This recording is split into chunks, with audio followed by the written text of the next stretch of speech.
नमस्कार दोस्तों। हम पढ़ रहे थे राजस्थान बोर्ड में जो 10वीं कक्षा में चलती है राजस्थान का इतिहास एवं संस्कृति, उस बुक को, और उस बुक का ये 10वां चैप्टर है राजस्थान के प्रमुख पर्यटन स्थल। इसके 9 चैप्टर पढ़ चुके हैं, जिनका लिंक आपको ऊपर आई बटन में या नीचे डिस्क्रिप्शन बॉक्स में मिल जाएगा। वहाँ जाकर के आप वीडियो वॉच कर सकते हैं।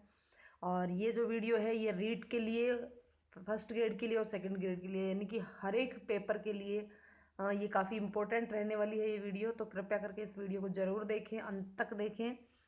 और अगर चैनल पर आप नए हैं और चैनल को सब्सक्राइब नहीं किया है तो चैनल को सब्सक्राइब करके बेल आइकन को क्लिक कर लें, ताकि आने वाली हर वीडियो का नोटिफिकेशन जो है वो आप तक पहुंच जाए। तो चलिए शुरू करते हैं हम राजस्थान के प्रमुख पर्यटन स्थल। देखिए, जो पर्यटन है इसको उद्योग का दर्जा मिल चुका है, और सबसे बड़ा उद्योग जो है ये विश्व में सबसे बड़े उद्योगों में अपना स्थान बना चुका है।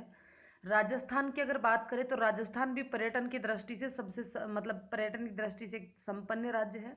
यहाँ पर भी हर साल लाखों सैलानी राजस्थान आते हैं। भारत में आने वाला, बाहर से जो विदेशी जो है, जो भारत में आता है, वो हर एक तीसरा पर्यटक राजस्थान भी आता है। और राजस्थान में पर्यटन विभाग की स्थापना की गई 1956 में, और इसको उद्योग का दर्जा दिया गया 1989 में। तो राजस्थान में पर्यटन विभाग की स्थापना कब की गई? 1956 में, और पर्यटन को उद्योग का दर्जा दिया गया 1989 में। आज प्रत्येक देश चाहता है कि भाई उसके यहाँ बाहर से पर्यटक आए, और जब पर्यटक बाहर से आते हैं तो फिर वहाँ उसी के माध्यम से उनको विदेशी मुद्रा जो है वो प्राप्त होती है। इसी कारण राजस्थान सरकार ने भी पर्यटन को बढ़ावा देने के लिए जो पर्यटन स्थल है उन पर्यटन स्थलों को 10 सर्किटों में बांटा जाना इसी परिणाम का प्रयास का परिणाम है। यानी कि विदेशी मुद्रा प्राप्त करने के लिए, अपने पर्यटन को बढ़ावा देने के लिए राजस्थान ने जितने भी पर्यटन है क्षेत्र है उन सबको 10 सर्किटों में बांटा है। यहाँ पर हम कुछ ही पर्यटन स्थलों का अध्ययन करेंगे, कुछ महत्वपूर्ण पर्यटन स्थलों का अध्ययन करेंगे, जिसमें सबसे पहली बात आती है अजमेर की। अजमेर में कौन कौन से पर्यटन स्थल हैं उनके बारे में हम बात करते हैं। तो सबसे पहले आता है 2.5 दिन का झोपड़ा। 2.5 दिन का झोपड़ा मूल रूप से 2.5 दिन का झोपड़ा कहलाने वाली इमारत एक संस्कृत महाविद्यालय था, परंतु बाद में सुल्तान मोहम्मद गोरी के सेनापति कुतुबुद्दीन ऐबक ने इसे मस्जिद में तब्दील करवा दिया। देखिए, प्रश्न जो बनता है वो इस प्रकार से बनता है कि 2.5 दिन के झोपड़े की जगह पहले क्या था? तो वो था संस्कृत महाविद्यालय, ये सब जानते हैं। लेकिन यहाँ पर प्रश्न इस तरीके से बनेगा कि 2.5 दिन की झोपड़े की जगह जो संस्कृत महाविद्यालय था, उस महाविद्यालय का निर्माण किसने करवाया? तो वो करवाया था विग्रह राज चतुर्थ ने। विग्रह राज चतुर्थ ने। फिर इस 2.5 दिन के झोपड़े यानी कि जो ये संस्कृत महाविद्यालय था, इस महाविद्यालय को तोड़ दिया गया। किसने तोड़ा? तो कुतुबुद्दीन ऐबक ने, जो कि सुल्तान मोहम्मद गोरी का सेनापति था। और इसकी जगह, इस महाविद्यालय की जगह पे क्या बना दी? एक मस्जिद बनवा दी। हिंदू व इस्लामिक स्थापत्य कला के इस नमूने को सुल्तान इल्तुतमिश ने और ज़्यादा सुशोभित किया। इसका यह नाम पड़ने के पीछे एक किंवदंती है कि इस इमारत को मंदिर से मस्जिद में तब्दील करने में सिर्फ 2.5 दिन लगे थे, इसलिए इसका नाम 2.5 दिन का झोपड़ा पड़ गया। मतलब इस 2.5 दिन का झोपड़ा इसका नाम क्यों रखा गया, इसके पीछे 2 प्रचलित बातें हैं। उसमें से पहली बात तो ये है कि जब ये जो संस्कृत महाविद्यालय था इसको तोड़ करके एक मस्जिद बनाई, उसको बनाने में मात्र 2.5 दिन लगे थे, इसलिए इसको 2.5 दिन का झोपड़ा कहते हैं। और दूसरी जो इसके लिए कहावत है, या यूँ कहे कि इसके लिए जो बात प्रचलित है कि इसका नाम क्यों पड़ा, उसका दूसरा मत ये है कि मराठा काल में जब पंजाब साहब बाबा का 2.5 दिन का उर्स होता था, मराठा काल में पंजाब साहब बाबा का 2.5 दिन का उर्स यहीं पर लगता था, इसलिए इसका नाम 2.5 दिन का झोपड़ा पड़ा। यानी कि इस मस्जिद में पंजाब साहब पीर का 2.5 दिन का उर्स लगने की वजह से भी इसका नाम 2.5 दिन का झोपड़ा पड़ा। ये दूसरा मत है। अजमेर में दूसरी चीज़ है ख्वाजा साहब की दरगाह। ख्वाजा साहब की दरगाह, यहाँ पर प्रश्न बन सकता है कि अजमेर में जो ख्वाजा साहब की दरगाह जो है वो किन की दरगाह है, तो वो है ख्वाजा मोइनुद्दीन चिश्ती की दरगाह, ख्वाजा मोइनुद्दीन चिश्ती की दरगाह। और इस दरगाह पर साल में बहुत सारे व्यक्ति जो हैं वो आते हैं, जो देश से और विदेश से सब जगह से लोग यहाँ पर आते हैं और अपनी मन्नत पूरी होने पर चद्दर भी चढ़ाते हैं, मन्नतें मांगते हैं और जब मन्नत पूरी हो जाती है तो चद्दर चढ़ाते हैं। और सभी धर्मों के लोग जो इस दरगाह पर आते हैं। इस दरगाह में 3 मुख्य दरवाजे हैं। मुख्य द्वार निजाम दरवाजा, हैदराबाद के नवाब द्वारा बनवाया गया निजाम दरवाजा। उसके बाद दूसरा है शाहजहाँ दरवाजा, जो कि मुगल सम्राट शाहजहाँ के द्वारा बनवाया गया। और तीसरा है बुलंद दरवाजा, जो सुल्तान महमूद खिलजी द्वारा बनवाया गया। 3 दरवाजे बताए, निजाम दरवाजा और दूसरा शाहजहाँ दरवाजा और तीसरा बुलंद दरवाजा। तो जो निजाम दरवाजा है वो तो हैदराबाद के नवाब द्वारा बनवाया गया, शाहजहाँ दरवाजा शाहजहाँ द्वारा बनवाया गया और तीसरा जो बचता है बुलंद दरवाजा वो सुल्तान मोहम्मद खिलजी द्वारा बनाया गया। उर्स के दौरान दरगाह पर झंडा चढ़ाने की रस्म के बाद बड़ी देग जिसमें लगभग 4800 किलोग्राम और छोटी देग में 2240 किलोग्राम खाद्य सामग्री पकाई जाती है। यानी कि ख्वाजा साहब की दरगाह पर जब उर्स लगता है तो उसमें झंडा चढ़ाने के बाद एक बड़ी देग, वहाँ पर 2 देग स्थित है, एक बड़ी और एक छोटी। देग का मतलब होता है तांबे का बड़ा कड़ाहा, यानी कि कढ़ाव जो है, बड़ी सारी कढ़ाई जो है वो देग है 2। दोनों देग में भोजन सामग्री पकाई जाती है। बड़ी देग में तो 4800 किलो यानी कि 4800 किलोग्राम और छोटी देग में 2240 किलोग्राम पकाई जाती है, जिसे भक्त लोग प्रसाद के तौर पर बांटते हैं। श्रद्धालु अपनी मनोकामना पूर्ण होने पर इन देग में भोजन पकवाते व बंटवाते हैं। सर्वाधिक आश्चर्य की बात यह है कि यहाँ पर शाकाहारी भोजन ही पकाया जाता है, यानी कि दरगाह होने के बावजूद भी यहाँ पर शाकाहारी भोजन पकाया जाता है। और जो भोजन बनवाता है वो कौन बनवाता है? जिन लोगों की मनोकामना पूरी होती है वो भोजन वहाँ पे बनवाते हैं और बंटवाते हैं। उसके बाद अजमेर की तीसरी जो पर्यटन स्थल है वो है आना सागर झील। आना सागर झील जो है ये एक कृत्रिम झील है, जिसे अजयपाल चौहान के पुत्र अर्णोराज चौहान ने बनवाया था। अन्ना सागर अर्णोराज ने बनवाई थी। इन्हें अन्ना जी के नाम से पुकारा जाता है तथा इसी के नाम पर इसका नाम आना सागर झील रखा गया। इस आना सागर झील के निकट एक दौलत बाग है, मुगल सम्राट जहांगीर द्वारा 5 बारादरियां सम्राट शाहजहाँ द्वारा बनवाई गई थी। यानी कि आना सागर झील के पास जो दौलत बाग है वो तो मुगल सम्राट जहांगीर द्वारा बनवाया गया, और जो बारादरिया है वो शाहजहाँ के द्वारा। तो यहाँ पर भी प्रश्न बनता है कि जो दौलत बाग है वो किसके द्वारा बनवाया गया? आना सागर झील के किनारे स्थित दौलत बाग जहांगीर द्वारा, और 12 दरिया जो है वो शाहजहाँ द्वारा बनवाई गई। खूबसूरत सफ़ेद मार्बल से बनी 12 दरिया हरे भरे वृक्ष कुंजों से घिरी है। यहाँ सुस्ताने और मानसिक शांति के लिए पर्यटक आते हैं। उसके बाद है अजमेर में नेक्स्ट है मेयो कॉलेज। तो भारतीय राजघराने के बच्चों के लिए यह बोर्डिंग स्कूल हुआ करता था, मेयो कॉलेज। जो राजघराने के बच्चे होते थे, राजा महाराजाओं की संतानें जो होती थी, उनके लिए ये बोर्डिंग स्कूल हुआ करता था। अंग्रेजों के समय में रिचर्ड बार्क द्वारा 1875 ईस्वी में मेयो कॉलेज की स्थापना की गई। इस भवन का स्थापत्य इंडो सौरसैनिक शैली के अतुलनीय उदाहरण है। इंडो सौरसैनिक का मतलब भारतीय और अरबी दोनों शैलियों का यहाँ मिक्स है। संगमरमर से निर्मित यह भवन अत्यधिक आकर्षक है। मेयो कॉलेज का निर्माण जो है वो किसने करवाया? अंग्रेजों के समय रिचर्ड बार्क द्वारा 1875 ईस्वी में इसका निर्माण करवाया गया। उसके बाद अजमेर में ही है सोनी जी की नसिया। सोनी जी की नसिया 19वीं सदी में निर्मित यह जैन मंदिर भारत के समृद्ध मंदिरों में से एक है। सोनी जी की नसिया एक जैन मंदिर है। इसके मुख्य कक्ष को स्वर्ण नगरी के नाम दिया गया।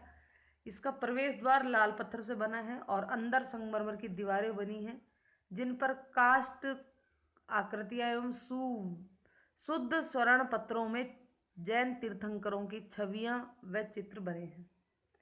यानी कि सोने जी की जो नसिया है ये एक मंदिर है, जैन मंदिर है, जहाँ पर जिसका मेन गेट तो जो है वो लाल पत्थर से बना है और अंदर की जो दीवारें हैं वो संगमरमर से बनी है और इसके जो मुख्य कक्ष है उसको स्वर्ण नगरी के नाम से जाना जाता है। उसके बाद आता है ब्रह्मा मंदिर।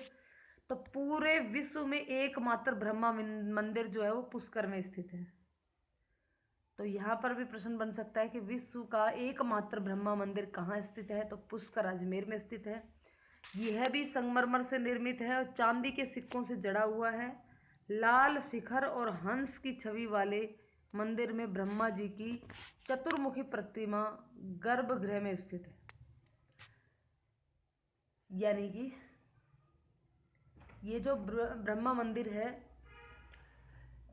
इसके अंदर ब्रह्मा जी की चतुर्मुखी प्रतिमा स्थित है। इसी मंदिर में सूर्य भगवान की भी संगमरमर की मूर्ति प्रहरी के भांति खड़ी है।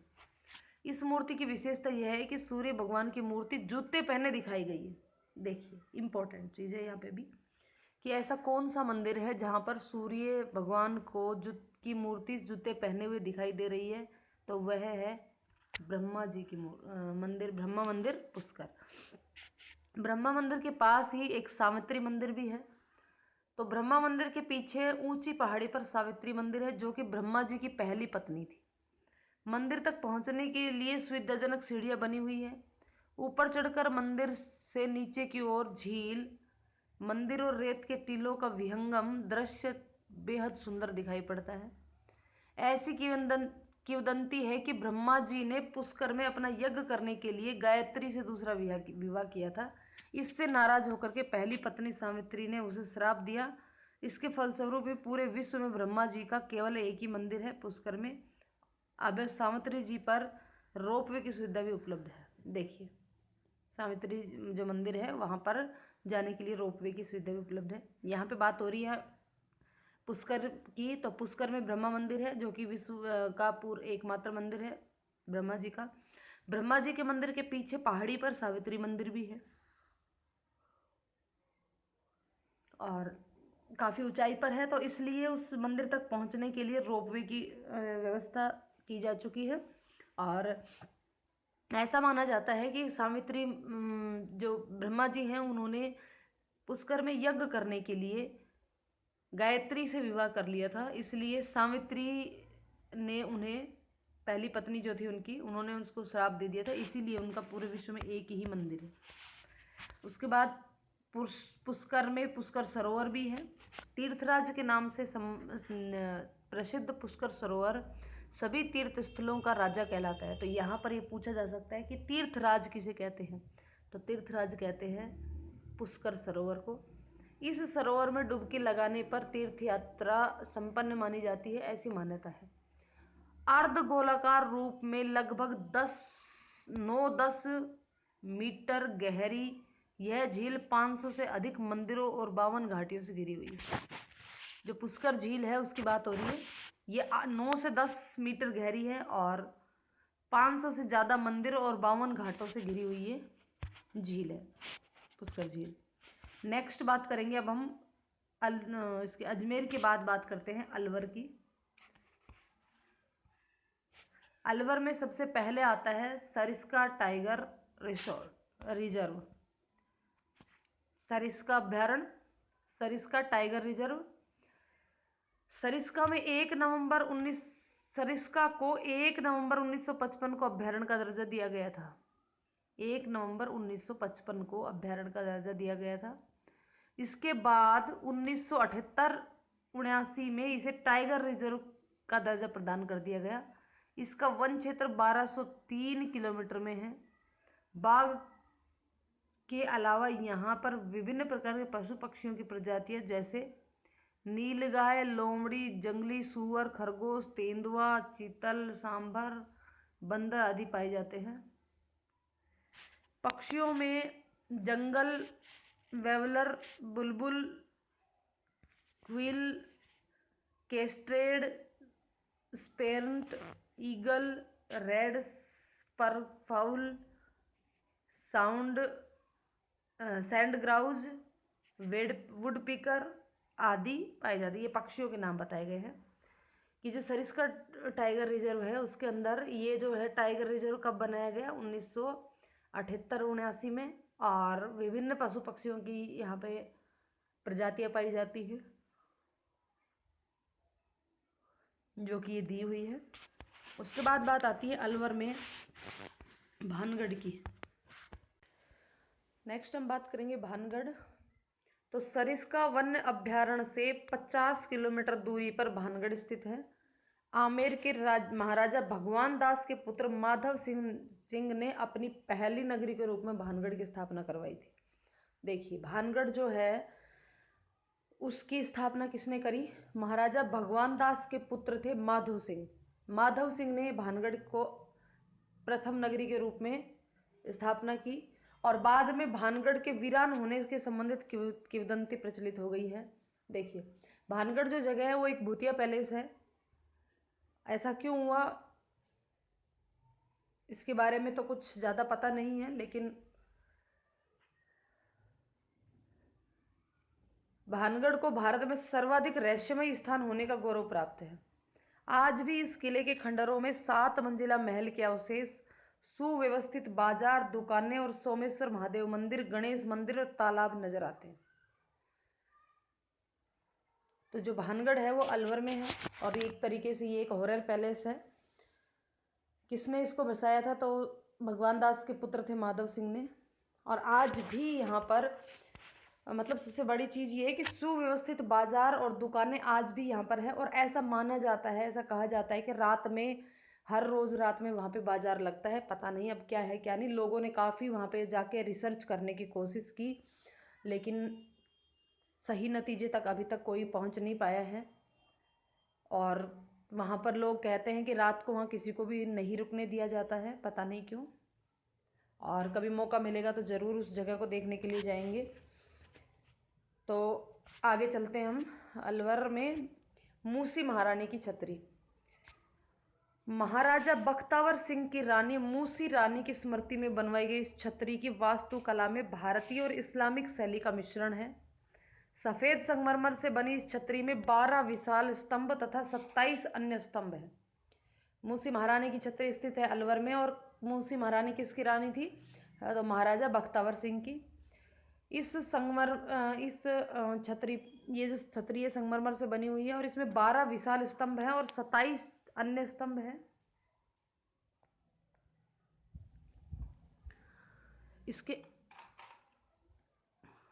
इसके आंतरिक भाग में भगवान श्री कृष्ण और श्री रामचंद्र जी, लक्ष्मण जी, सीता जी की छवियां चित्रित है। अरावली की पहाड़ियों से घिरी तथा सिटी पैलेस व सागर झील और मंदिर के पास यह छतरिया शोभायमान है। महाराजा बख्तावर सिंह के जीवन संबंधित चित्रण भी इस छतरी में विद्यमान है। तो ये है मूसी महारानी की छतरी की बात, जो कि सिटी के बीच में स्थित है लगभग। उसके बाद बात करते हैं हम, आगे चलते हैं भर्तहरि मंदिर। अलवर के लोक देवता भर्तहरि एक राजा थे जिनके जीवन के अंतिम वर्ष यहीं बीते थे। महाराजा जयसिंह ने 1924 ईस्वी में भर्तहरि के मंदिर को नया स्वरूप दिया। मंदिर में एक अखंड ज्योत सदैव प्रज्वलित रहती है। यह मुख्य मेला भाद्रपद की अष्टमी को लगता है, जिसमें बड़ी संख्या में श्रद्धालु बाबा भर्तहरि की आराधना करने के लिए आते हैं। और पास में ही हनुमान मंदिर, शिव मंदिर और श्री राम जी के मंदिर भी स्थित हैं। तो भर्तहरि का जो मंदिर है, भर्तहरि जो है वो अलवर के लोक देवता हैं और ये पहले राजा हुआ करते थे। 1924 में महाराजा जयसिंह ने भर्तहरि के मंदिर को नया स्वरूप दिया और भर्तहरि के मंदिर में एक अखंड ज्योत सदैव जलती रहती है, प्रज्वलित होती रहती है। और भर्तहरि का जो मुख्य मेला होता है वो भाद्रपद की अष्टमी को लगता है। इस मंदिर के पास हनुमान जी, शिव जी और श्री राम जी के मंदिर भी स्थित है। उसके बाद बात करते हैं हम सिल्लीसेठ झील की। अरावली की पश्चिम छोर पर पहाड़ों के बीच स्थित प्रसिद्ध सिलिसेट झील है। अलवर से सरिस्का जाते समय 15 किलोमीटर की दूरी पर यह झील स्थित है। इसका निर्माण महाराजा विनय सिंह ने 1845 ईस्वी में सिलिसेट बांध के रूप में करवाया था। सिलिसेट झील का निर्माण किसने करवाया था? महाराजा विनय सिंह ने 1845 ईस्वी में। स्थानीय नदी रूपारेल की एक शाखा को रोककर यह झील बनाई गई थी। इस झील के किनारे हरी भरी वादियों के बीच मोती से चमकता सिलिसेट लेक पैलेस दिखाई देता है। जिसे राजस्थान पर्यटन विभाग द्वारा हेरिटेज होटल के रूप में संचालित किया गया है।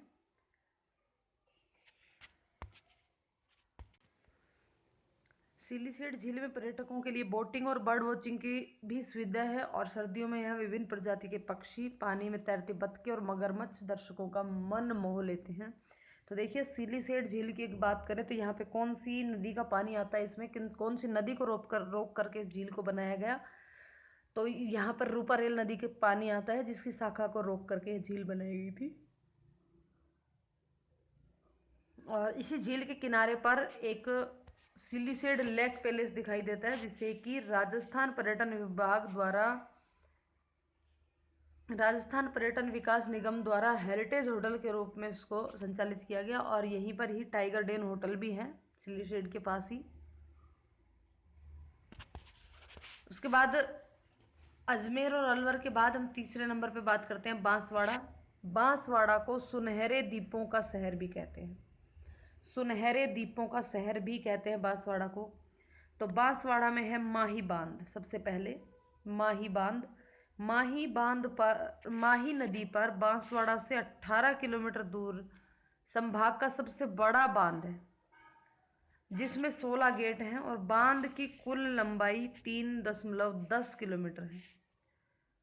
वर्षा काल में यह जब पूर्ण भर जाता है तब सभी गेट खोलने पर जो दृश्य प्रदर्शित होता है उसका नज़ारा अनुपम और मनोहारी होता है। इसलिए इसे देखने के हेतु पूरे वर्ष सैलानी इंतजार करते हैं और वाटर स्पोर्ट्स की यहाँ वाटर स्पोर्ट्स की असीम संभावनाएं हैं।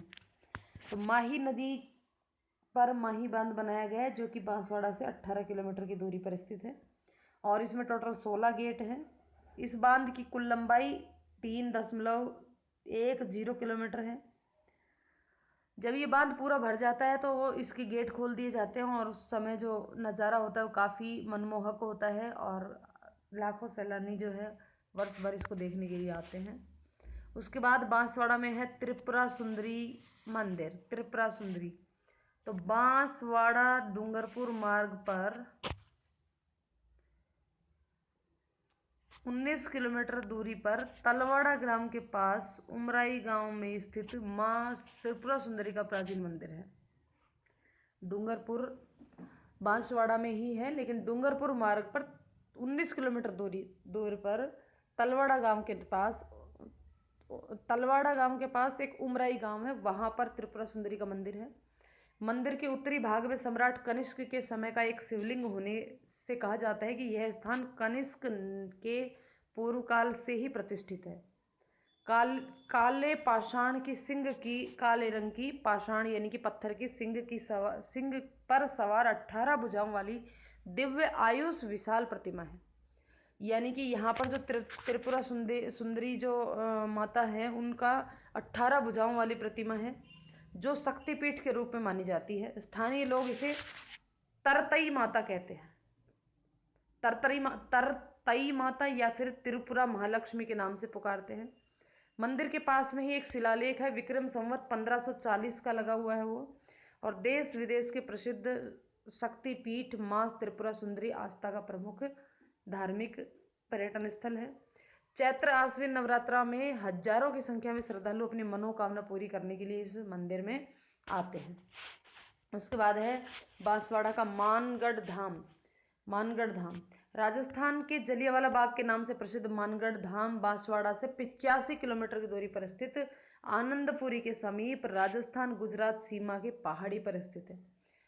यानी कि जिस प्रकार से जलियांवाला बाग हत्याकांड हुआ था, सेम उसी तरीके का हत्याकांड यहाँ पर भी हुआ था मानगढ़ धाम में भी, इसलिए इसे राजस्थान का जलियांवाला बाग के नाम से जाना जाता है। और ये कहाँ पर स्थित है? तो ये बांसवाड़ा से 85 किलोमीटर दूर आनंदपुरी के समीप, जो कि राजस्थान और गुजरात सीमा पर पहाड़ी है, उन पर स्थित है। यह स्थान आदिवासी अंचल में स्वाधीनता आंदोलन के अग्रज माने जाने वाले महान संत गोविंद गुरु की कर्मस्थली माना जाता है। यानी कि स्वतंत्रता आंदोलन में या स्वाधीनता आंदोलन में भाग लेने वाले जो थे गोविंद गुरु, उन्हीं की कर्मस्थली इसको माना जाता है। ऐतिहासिक मान्यता अनुसार इसी स्थान पर गोविंद गुरु के नेतृत्व में मानगढ़ की पहाड़ी पर सभा का आयोजन के दौरान अंग्रेजी हुकूमत के खिलाफ स्वतंत्रता की मांग कर रहे 1500 राष्ट्रीय भक्त आदिवासियों पर अंग्रेजों ने निर्ममतापूर्वक गोली चलाकर उनकी नरशंस हत्या कर दी थी। तो ये कहा मैंने अभी कि इसी को ही राजस्थान का जलियांवाला बाग हत्याकांड इसलिए कहते हैं क्योंकि जो जलियांवाला बाग हत्याकांड था, कुछ उसी प्रकार का हत्याकांड यहाँ पे भी हुआ था। और यहाँ पर एक गुरु गोविंद के नेतृत्व में एक मीटिंग चल रही थी, एक सभा का आयोजन हो रहा था, जिसमें लगभग 1500 जो लोग थे, आदिवासी लोग थे, वो उसमें शामिल थे। और फिर अंग्रेज़ों द्वारा उस सभा को चारों तरफ से घेर लिया गया और वहाँ पर गोलाबारी की गई, यानी कि गोलियाँ चलाई गई और काफ़ी अधिक मात्रा में वहाँ पे लोग जो है वो मारे गए। मानगढ़ धाम पर प्रति वर्ष मार्गशीर्ष पूर्णिमा पर मेला आयोजित किया जाता है, जिसमें राजस्थान, गुजरात, मध्य प्रदेश से हजारों श्रद्धालु आते हैं और वर्तमान में इसे राष्ट्रीय शहीद स्मारक के रूप में भी विकसित किया जा रहा है। मानगढ़ धाम पर जो मेला लगता है मानगढ़ धाम पर, वो इम्पोर्टेंट है। कब लगता है? वो लगता है मार्गशीर्ष पूर्णिमा को। मार्गशीर्ष पूर्णिमा के दिन आयोजित किया जाता है और यहाँ पर राजस्थान, गुजरात और एमपी तीनों जगह से लोग आते हैं और वर्तमान में इसे राष्ट्रीय शहीद स्मारक का दर्जा के रूप में इसको विकसित किया जा रहा है। उसके बाद आता है बांसवाड़ा में अब्दुल्ला पीर। यह बोहरा मुस्लिम संत अब्दुल रसूल की लोकप्रिय मज़ार है। अब्दुल्ला पीर किसकी मज़ार है? बोहरा संप्रदाय के मुस्लिम संत अब्दुल रसूल की लोकप्रिय मज़ार है। शहर के दक्षिण भाग में स्थित इस दरगाह को अब्दुल्ला पीर के नाम से जाना जाता है। हर वर्ष बड़ी संख्या में विशेषतः बोहरा संप्रदाय के लोग दरगाह के उर्स में शामिल होने आते। यानी कि अब्दुल्ला पीर की जो दरगाह है, ये पूछा जा सकता है किन संत की दरगाह है, तो यह है बोहरा संप्रदाय के मुस्लिम संत अब्दुल रसूल की दरगाह है, जिसको अब्दुल्ला पीर की दरगाह के नाम से जाना जाता है। और काफ़ी लोग, बड़ी संख्या में लोग जो है वो विभिन्न धर्मों के इस दरगाह के उर्स में शामिल होते हैं। नेक्स्ट बात करेंगे हम किस ज़िले की? बारां जिले की। तो बारां जिले में सबसे पहले सीताबाड़ी। सीता माता और लक्ष्मण को समर्पित यह मंदिर बारां से 45 किलोमीटर दूरी पर स्थित है और ऐसा माना जाता है कि जो सीता को जो लव और कुश पैदा हुए थे, जो राम और सीता के जो 2 पुत्र पैदा हुए थे, वो दोनों इसी स्थान पर पैदा हुए थे। इसमें कई कुंड भी है, जैसे कि वाल्मीकि कुंड, सीता कुंड, लक्ष्मण कुंड, सूर्य कुंड आदि। प्रसिद्ध सीताबाड़ी मेला भी यहीं पर आयोजित किया जाता है और यह एक पिकनिक स्थल के रूप में भी प्रसिद्ध है। सीताबाड़ी, ऐसा माना जाता है कि भगवान राम और सीता के जो दोनों पुत्र थे, लव और कुश, वो दोनों इसी जगह पर स्थित पैदा हुए थे। उसके बाद बात करेंगे हम सीताबाड़ी के बाद अभ्यारण्य भी है सीताबाड़ी, सीता माता अभ्यारण्य। नेक्स्ट बात करेंगे हम यहाँ पे शेरगढ़ का किला। बारां से लगभग 65 किलोमीटर की दूरी पर परवन नदी के किनारे स्थित शेरगढ़ किला सबसे लोकप्रिय पर्यटन आकर्षणों में से एक है। तो यहाँ पर भी एक चीज़ है कि जो शेरगढ़ का किला जो है वो कौन सी नदी के किनारे पर स्थित है, तो वह है परवन नदी के किनारे पर। यह स्मारक शासकों हेतु सामरिक महत्व रखता था। अनेक वर्षों से विभिन्न राजवंशों के शासन में शेरगढ़ को अपना नाम शेरशाह द्वारा कब्जा करने के बाद मिला, जिसका मूल नाम कोसवर्धन था। देखिए, यहाँ पर शेरगढ़ के किले के नाम से तो आज हम सब लोग जानते हैं, लेकिन इसका पहले जो नाम था वो क्या था? शेरगढ़ जो नाम पड़ा ये तो शेरशाह के आक्रमण के बाद, इनके कब्जा करने के बाद पड़ा, लेकिन इसका पहला जो नाम था शेरशाह के कब्जे से पहले इसका जो नाम था वो था कोसवर्धन। तो यहाँ पर भी इम्पोर्टेंट चीज़ है कि कोसवर्धन जो नाम है वो कौन से किले का नाम है। उसके बाद बात करते हैं हम आगे रामगढ़ भंडदेवरा मंदिर। रामगढ़ भंडदेवरा मंदिर शहर से 40 किलोमीटर की दूरी पर भगवान शिव को समर्पित यह मंदिर 10वीं शताब्दी का प्राचीन मंदिर माना जाता है। भंडदेवरा जो मंदिर है ये 10वीं शताब्दी का माना जाता है और ये शिव मंदिर है। इसकी वास्तुकला की शैली खजुराहो शैली से मिलती जुलती है, इसलिए इसे राजस्थान का मिनी खजुराहो भी कहा जाता है। अब यहाँ पर भी सवाल बनता है कि राजस्थान का मिनी खजुराहो किसे कहते हैं। तो रामगढ़ भंडदेवरा मंदिर को राजस्थान का मिनी खजुराहो कहते हैं। एक है राजस्थान का खजुराहो, तो आप कमेंट करके बताना है कि राजस्थान का खजुराहो किसे कहते हैं। वैसे तो अब आगे आएगा ये, लेकिन उससे पहले कि आप कमेंट कर दें, नहीं तो आगे थोड़ी देर में उसकी भी बात होने वाली है। तो राजस्थान का मिनी खजुराहो तो कहते हैं रामगढ़ भंडदेवरा को।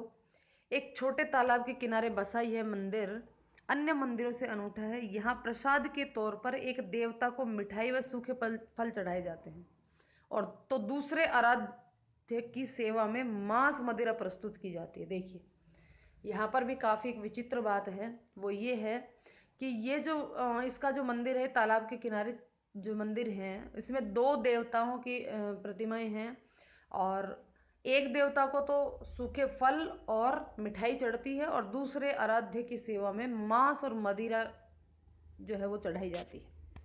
चलिए आगे चलते हैं हम बाड़मेर। अब हम बात करेंगे बाड़मेर की। तो बाड़मेर में सबसे पहले किराड़ू मंदिर, सबसे पहले किसकी बात करेंगे, किराड़ू मंदिर की। थार के रेगिस्तान में चमकते लाल माणक जैसे मंदिर शहर से यह मंदिर लगभग 35 किलोमीटर दूरी पर स्थित है। किराड़ू का जो मंदिर है वो शहर से लगभग 35 किलोमीटर दूर स्थित है और ये काफ़ी अच्छा सुंदर मंदिर है और जिसे देखने वाला देखता ही रह जाता है। सोलंकी वास्तुकला शैली में उभरे कंगूरे स्तंभ और पत्थरों पर की गई बारीक नक्काशी का काम इस मंदिर को विशिष्ट बनाता है। इस मंदिर को भगवान शिव को समर्पित किया गया है। उल्लेखनीय है कि यहाँ कुछ मूर्तियाँ यथास्थान कुछ इधर उधर रेत के धोरों में बिखरी पड़ी है। यहाँ 5 मंदिर हैं जिसमें सोमेश्वर महादेव मंदिर सबसे ऊंची कोटि का है। किराड़ू के जो बाड़मेर में किराड़ू के जो मंदिर हैं, थार के रेगिस्तान में चमकते लाल माणक जैसे मंदिर, ये लगभग शहर से 35 किलोमीटर दूर हैं और ये कौन सी शैली से बने हुए हैं, सोलंकी शैली से बने हुए हैं और भगवान शिव को समर्पित मंदिर हैं और इनकी मूर्तियां जो है यहाँ पर 5 मंदिर हैं और इनकी मूर्तियाँ इधर उधर रेत के धोरों में दबी हुई बताई गई हैं। 5 मंदिरों में से सोमेश्वर महादेव मंदिर जो है वो सबसे उच्च कोटि का मंदिर है। किराड़ू के मंदिरों को ही राजस्थान का खजुराहो कहते हैं। अभी पूछा था ना मैंने कि भाई राजस्थान का खजुराहो किसे कहते हैं, तो किराड़ू के जैन मंदिरों को और किराड़ू के मंदिरों को, और मिनी खजुराहो किसको बोला था अभी, भंडदेवरा।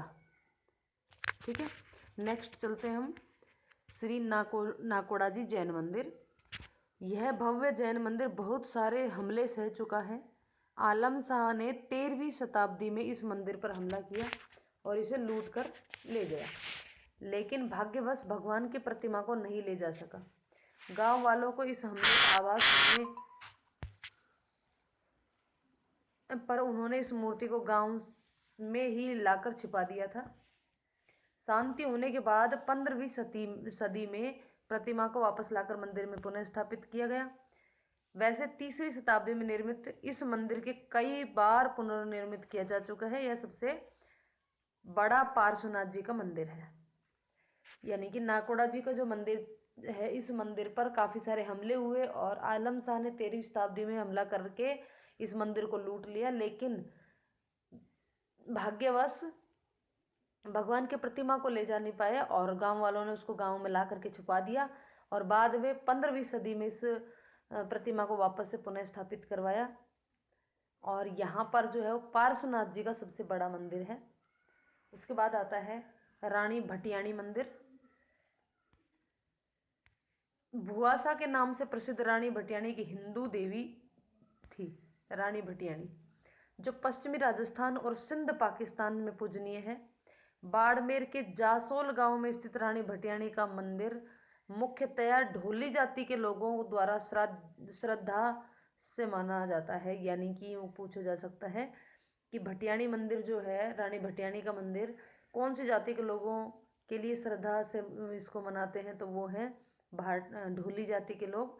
यह रानी जैसलमेर के जोगीदास गांव की राजकुमारी थी और भाटी राजपूत थी। राठौड़ राजा से शादी करके बाड़मेर आई, परंतु राठौड़ राजा की बड़ी रानी ने इन्हें तथा इनके पुत्र लाल सिंह को ईर्ष्यावश जहर दिलवा करके मरवा दिया था।